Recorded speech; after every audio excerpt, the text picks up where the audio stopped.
Hey, what's up, YouTube? It's Richie from Boston. Today's the 2nd of December, 2017, and I literally want every single person to like and share this video wherever they can because this is the most important thing I've ever seen on the internet, and it backs up every single solitary quote-unquote conspiracy theory we've ever talked about. This is straight from the horse's mouth. If you've followed me over the years, you've seen the veritable cornucopia of videos I've put up about CERN. CERN, CERN, CERN, on and on and on and on it goes. I had Anthony Patch on with me for about 4 months. We did a couple of shows a week. If you were not aware of that, it's been going on for quite a while. It was going on for quite a while. Anthony went his way, I went my way. We don't agree about everything, but still, same arena is what it is. Now, everyone's seen these videos and these clips right here. Everybody has seen Geordie Rose, the finance guy behind the D-Wave quantum computer, explain that it's like an alien, it's like kneeling at the altar of an alien god. We've all heard them ad nauseum talking about pulling resources out of other dimensions and storing them in the qubit, which is the chip that runs the D-Wave quantum computer. Now, take a look right here. You can't miss this, okay? You really can't miss this. The word demon is right there in the word D-Wave. There's no two ways about that. D-E-M-A-N. And of course, that's coincidental. It's the same thing. It's the same coincidence that puts the 666 in the CERN logo. But this video is going to be able to prove to anyone that you know exactly what these guys are doing with their own word. A lot of people think that Geordie Rose is the inventor of the D-Wave. Geordie Rose is the money man behind D-Wave. This guy, for the most part, is one of the brainchilds. I have heard this word quantum computing. It's often, people have the misconception that it's some kind of newfangled supercomputer. It's decidedly not that. Quantum computers allow us to access hidden features of nature, new dimensions, and if we can access these sort of hidden dimensions at scale, we could have unimaginable computing power. Okay, so we've all heard that ad nauseum. These guys are not shy about it. They are straight up telling us they're pulling other dimensional beings and information from these beings, the all-seeing gods, whatever you want to call them, and they're bringing them back to our planet. How about that? Now, here's Geordie Rose in July talking in Vancouver, British Columbia, to a bunch of computer programming students, and he's trying to encourage them to come work for D-Wave. Now, Kindred, the first place you ever heard about Kindred on the internet was on this channel right here. I was talking about Kindred before anyone even knew what it was. Okay, if you guys remember, several months ago, I put out a video where the people at Kindred, which is the creator of the D-Wave, the finance guy behind the D-Wave quantum computer, Geordie Rose, he started a website, and I put it up. I'm going to say I was the first one to put it up. And when we put the website link up, there was nothing on it. It was okay. So you see that I put this up a long time ago, and now this plays. Now, real quick, let me show you somebody. These are drawings done by a writer called H.P. Lovecraft. H.P. Lovecraft is a very strange person whose both of his parents ended up committed. This guy admittedly had night terrors, and he wrote, quote unquote, science fiction. Parents were committed. He wanted to be a professional astronomer, but never finished high schools. He was best buddies with Harry Houdini, another person who was deeply steeped in the occult. He wrote 100,000 letters in his lifetime, didn't like sex. He suffered night terrors. He inspired Batman, Black Sabbath, South Park, and more. He's not buried under his headstone. And Kulu is one of the drawings I was just showing you. Now, why am I talking about H.P. Lovecraft? Well, because I'm not the only one talking about H.P. Lovecraft. I knew there would be something about the occult. Now, listen to this. Here's a video I put up about a year and a half ago, and it clearly shows CERN alluding to the Mandela effect. These guys were basically flaunting, or they were playing along, basically telling us that they were behind the Mandela effect. Now, why am I showing you H.P. Lovecraft? Why am I talking about the Mandela effect? Okay, here we go. Here's Jody Rose in his own words explaining that what they're pulling through from other dimensions, it wouldn't be accurate to call them demons because demons doesn't quite sum it up. In this video right here, you're going to hear Jody Rose in his own words explain that they have opened a literal tsunami and that mankind is not going to be ready for this. Here's Jordy in July talking about the Mandela effect, the quantum key to the pit, and the rumors that CERN and D-Wave are behind the Mandela effect. In his own words. Over the years there, I got sent pajamas, a whole bunch of stuff. There's lots of interesting things that happen when you build something like a quantum computer. But just as an aside, because I thought it was funny, one of the interesting things that's happened from the D-Wave story is there's this gigantic conspiracy that's arisen on the internet that goes like this. So D-Wave builds quantum computers. The way that they work, if you know how this works, is one of the interpretations is that you tap into these parallel universes and they do computations. Sounds really weird. But notice that he tries to ridicule his own words. It sounds really weird. They tap into other dimensions, but he's clearly showing Anthony Patch, and he just basically glosses over the whole thing. But this is going to get much, much more serious. Now, and I also am playing this at a faster speed to avoid a copyright strike. So there's that. What's happened is this idea has been hijacked to describe something called the Mandela effect, which is this thing where the past changes. So think about something you know to be true from the past. And then imagine you went out on the internet and you can't find it at all. It's not there. It doesn't match with your experience. So these people think that D-Wave is responsible, and CERN. And of course, the quantum key to the abyss factors into it somehow. I'm not exactly sure how. Okay, so that's just D-Wave. I did that for about 15 years. Now, before I made this video, I called and I texted Anthony Patch to get him to comment on this, and he hasn't gotten back to me, and he probably won't. So there's that, because, why not? At any rate, this gets much worse. In this video, he's saying that he's basically done with D-Wave, and he's working with Kindred, and they're going to make AI robots that can do every single solitary thing a human can do, but better. Now, notice the symbolism on his shirt, because these guys are loaded with it, because everything that they're doing is on the occult level, which is why they surround themselves with symbolism at all time. They have to. It's part of the deal. You see what I'm saying? It's all coincidental, but these guys are constantly and always wearing the symbolism. But I digress. What you've heard about AI is not what we mean by AI. What we mean by AI is a software system that can do literally anything that a human can do. Literally anything. And obviously, computers are better at things than people in lots of different ways. So now imagine, not only can they do everything that a human can do, but they can do everything that the best human at any task could do better than them. So imagine there was the mental Olympics of the 100-meter dash, and Usain Bolt is the fastest person. Now imagine that's some kind of a mental thing, like writing a novel or writing whatever. Imagine now that the thing is so much faster than Usain Bolt, like, for example, it's a spaceship. Yeah. It's still doing the same thing, but it's doing it so much better because we're limited, because we're people. So what Kindred is trying to do is solve this problem. How do you build machines that are better than people at everything? Now, there's a mental block that we have here when we think about this. Because when you think about that, one of your questions might be, for example, what are the applications of this? So imagine this. Imagine for $10, let's say, I could build a machine, like a little robot that had fingers and eyes and all that. And it could do your job better than you, no matter what it is. And I could sell that to your employer for, say, $15 and make a profit, instead of having to pay you $100,000 a year.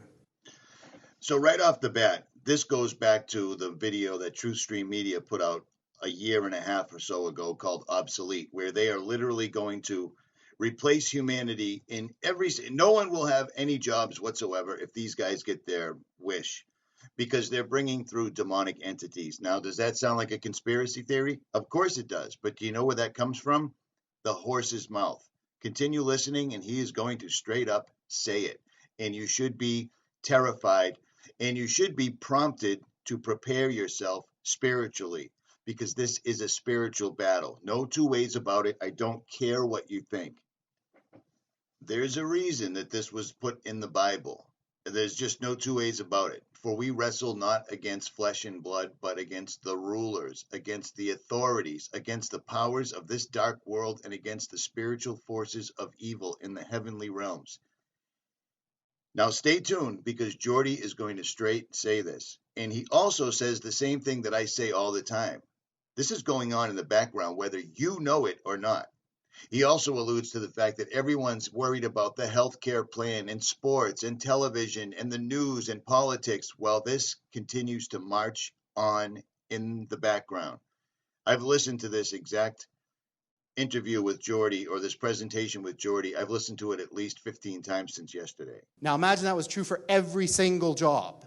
So that's what we're talking about here, is a complete and utter transformative change that of the likes of which has never been seen before in the history of humanity, making the Industrial Revolution look like a little tiny blip on the path that humans have taken from when we emerged from the ooze a few billion years ago.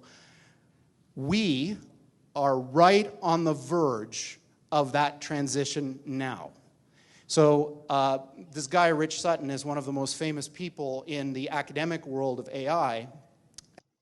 Now listen. This guy is the guy behind the D-Wave quantum computer, the only quantum computer in the world that is accessing other dimensions, according to what they are telling us. He is telling us that we are on the verge right now. So pay attention, because what he is going to say should shape your entire future. And like many, when asked, when will this happen, he says things like this. 25% chance within 13 years of this thing that I'm talking about.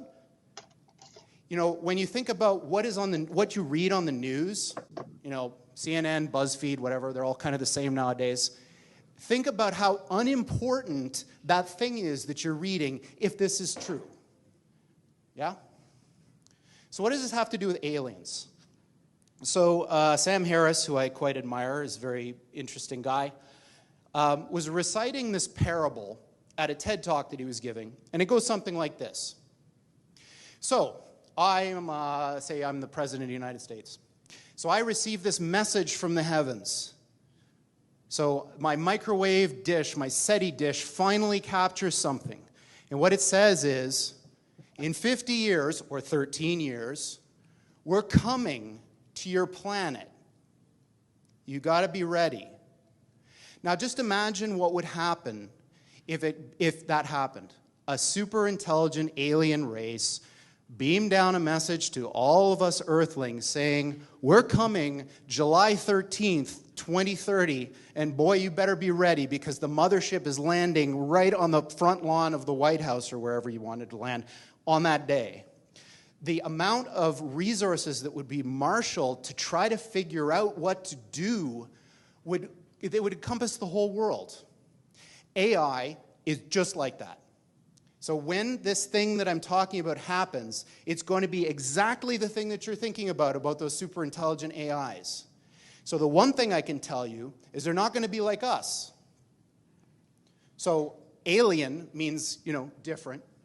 These things that we're building are not going to be people. They might be really smart, they might be really good at all sorts of different things, but they're not going to be like us. They're going to be aliens. And they're going to be, I'm sorry to say, way smarter than every single person in this room. Now pay attention, because he's literally disclosing right this moment that we can't even comprehend. So this, of course, triggers a lot of alarm. One of the guys who talks about this is Elon, who says things like this, like, when you do this, beware. Because you think, just like the guy in the stories, that when you do this, you're going to put that little guy in a pentagram, and you're going to have your holy water out, and you're going to wave it at the thing, and by God, it's going to do exactly what you say and not one thing more, but it never works out that way. So this is an attitude that some are having, this emerging alarmism about the way this is going to go. But these words, demons, doesn't capture the essence of what's happening here. I don't know if any of you are turn-of-the-century weird fiction fans, but there's this guy named H.P. Lovecraft, who's a very famous American weird fiction author. And he espoused a view which is called cosmicism. And the essence of cosmicism is cosmic indifference. So what he was saying is basically, yes, there are these massively intelligent entities out there, but they're not good, they're not evil. They just don't give a shit about you even in the slightest. The same way that you don't care about an ant is the same way they're not going to care about you. And these things that we're summoning into the world now are not demons, they're not evil. The same way that you don't care about an ant is the same way they're not going to care about you. And these things that we're summoning into the world now are not demons, they're not evil, but they're more like the Lovecraftian great old ones. There are entities that are not necessarily going to be aligned with what we want. Now, you can spin that any which way you like. He has straight up told you these entities that we're summoning into this world. He's putting a call to action out. He's sitting in front of a classroom full of code writing students and asking them to come on board right now. He's already said that they've opened the floodgates. He's already described what they were. He's already saying that they will appear to be quote unquote alien. If you want to stay in your holiday season, your safe space, whatever you want, this is what we've been telling you for years, and this is why we've been telling you, because while everyone else is watching BuzzFeed and CNN and NFL and everything else, some of us have been studying this ad nauseum. This is it. Aligned with what we want. So this transition is really, really massively important for our entire species to navigate. And going back to that thing that Sam Harris was saying, nobody is paying attention.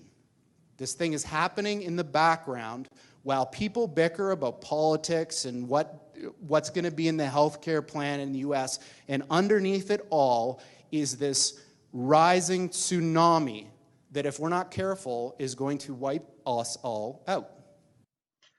How much clearer do you need it to be said? This is the guy that started D-Wave. This is the man that's given us a high-speed internet connection to other dimensional beings. He is saying it. Here it is. It couldn't be any clearer. I don't know what else to tell you. So, on that pleasant note, we're hiring people to try to make something like this happen. Of course, this is a very difficult project, of course. And I'm kind of a little bit tongue-in-cheek about all this, like, how bad things are, because it's not really like that. Technology is a double-edged sword, even something like this. It's agnostic. It depends who wields it. If you want to have a say in how all this goes down, you can't sit on the sidelines. You want to have a say. Do you understand what I'm saying? They are absolutely addressing us straight up. It doesn't get any clearer than that. And he is completely said this. Full armor of God. This is no joke. I haven't seen this information anywhere else whatsoever at all. Richie from Boston, share this. I'm out.